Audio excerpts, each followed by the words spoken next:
You know what makes walking away so damn hard? It's not just the love, it's not even the memories, it's the story you built in your head. The version of the relationship you wanted to exist, not the one that actually did. Most people don't hold on to someone. They hold on to the hope of what could have been. They hold on to the potential of what they thought that person could grow into. But here's the truth. No one likes to say holding on to a fantasy will always cost you your reality. And by the time you realize it, you're exhausted. Not because of what they did, but because of how long you kept rewriting the same painful script, hoping for a different ending. But if you're ready to finally reclaim your peace, let's talk about how to really let go, even when it still hurts. Point 1. You're not in love with them. You're in love with the story. Let me tell you something straight up, man. You're not stuck because of the person. You're stuck because of the story you created around them. You didn't fall for who they really were. You fell for what you thought they could be. You filled in the gaps, made excuses for the red flags, told yourself they're just going through something. But deep down you knew. And that's what's got you tangled. You're holding on to this fantasy version of them, not the one who actually stood in front of you and let you down over and over. You saw the potential, not the pattern. And I get it. It's hard to accept that the person you wanted them to be only existed in your imagination. But until you stop holding on to that version, you'll keep suffering for someone who was never actually there. It's not love, bro. It's a dream you gotta wake up from. Point 2. You're waiting for closure that's never going to come. Let me tell you the truth nobody wants to hear. Some people will hurt you and just keep walking like nothing happened. No apology, no explanation, no closure.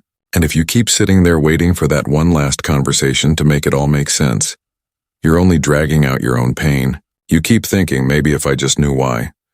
But bro, you do know why. They showed you through their actions. They showed you when they stopped showing up, when they got cold, when they chose ego over effort. Closure isn't something they give you. It's something you give yourself when you decide you're done living in the same cycle. You don't need another text. You don't need them to say sorry. What you need is to finally say to yourself, this is enough. Point 3. Stop trying to rewind and rewrite the past. You ever catch yourself playing old memories on repeat? Like you're sitting there thinking, if I had just said this, if I had done that, maybe things would have been different. Bro, we all do it.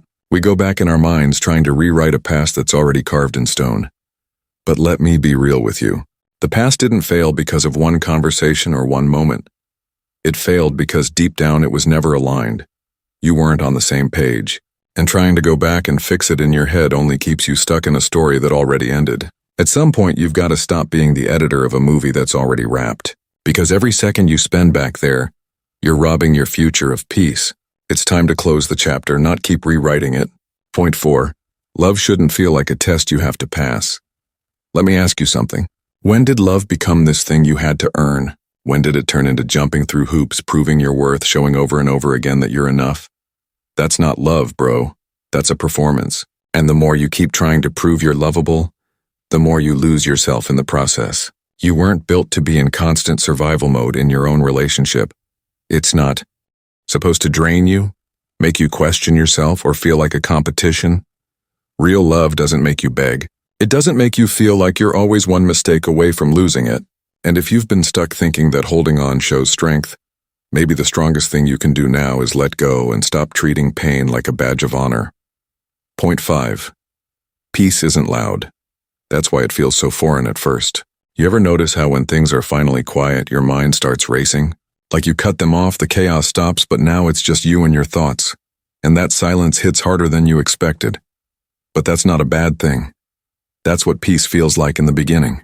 It's uncomfortable at first because you're used to emotional noise, the drama, the mixed signals, the constant explaining, the mental tug of war. And when that stops, your system doesn't know what to do.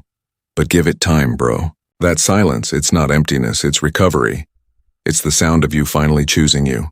And when peace becomes your new normal, you'll never go back to confusion just to feel something again. Point 6. Every time you chase, you shrink a little inside. Let's be real, man.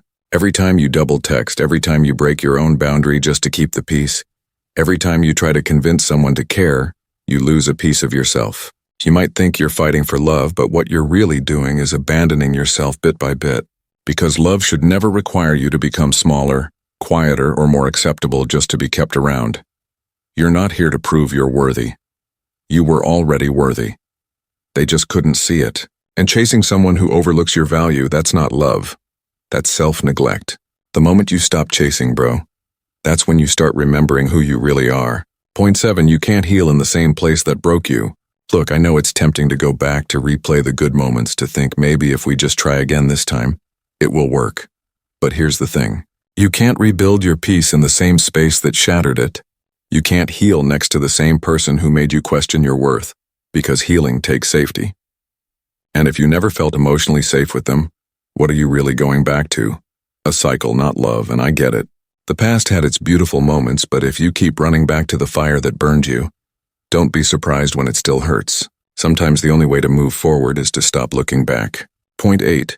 Detachment isn't coldness, it's clarity. Some people think letting go means becoming emotionless, heartless, distant. No, detachment is not bitterness. It's balance. It means you've stopped living through their validation.